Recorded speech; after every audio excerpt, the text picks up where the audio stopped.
आषाढ तळावा, श्रावण भाजावा, भाद्रपद उकडावा ही फक्त म्हण नाही, तर हे आहे आपल्या परंपरेतील आरोग्याचं आणि चवीनं भरलेलं तत्वज्ञान. पावसाळा म्हणजे नुसती ओलसर हवा, सरींचा आवाज आणि मातीचा सुगंध नाही, तर तो आहे भारतीय संस्कृतीचा एक खास खाद्य ऋतू.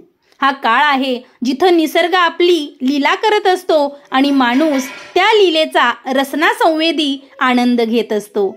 तळणं, भाजणं आणि उकडणं या तिघांचं गुपित फक्त चवीत नाही, तर त्यामागे शरीराच्या गरजा समजून घेतलेलं आयुर्वेदिक विज्ञान आहे आणि त्यात मिसळलेली माणुसकी, परंपरा आणि ऋतूनुरूप प्रेमळ आहारशैली सुद्धा. आषाढ हा तळणाचा उत्सव. पहिला पाऊस, गारगार वारा आणि अंग आखडून टाकणारी थंडी. शरीरात वात वाढतो, सांधे दुखतात, सर्दी ताप डोकं वर काढतं. त्याचवेळी जमिनीखालची उष्णता आणि वाढलेलं पित्त शरीरात असंतुलन निर्माण करतं. यावर उपाय काय? तर तळलेलं अन्न.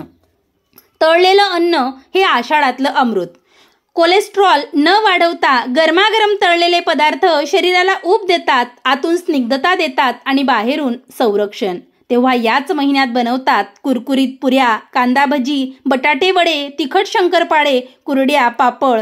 हे केवळ चव नाही, हे आहे ऋतू बदलाच्या औषधांची तयारी. आणि मग येतो तो जादुई क्षण. पहिल्या पावसात गच्चीवरून धारा कोसळत असतात, तवा तापलेला असतो आणि त्यावर कांदा भजी टाकली जाते. आहा, त्याचा सुवास हा घरभर दरवळतो. कपात उकळता चहा आणि मनात रोमॅन्टिक आषाढ.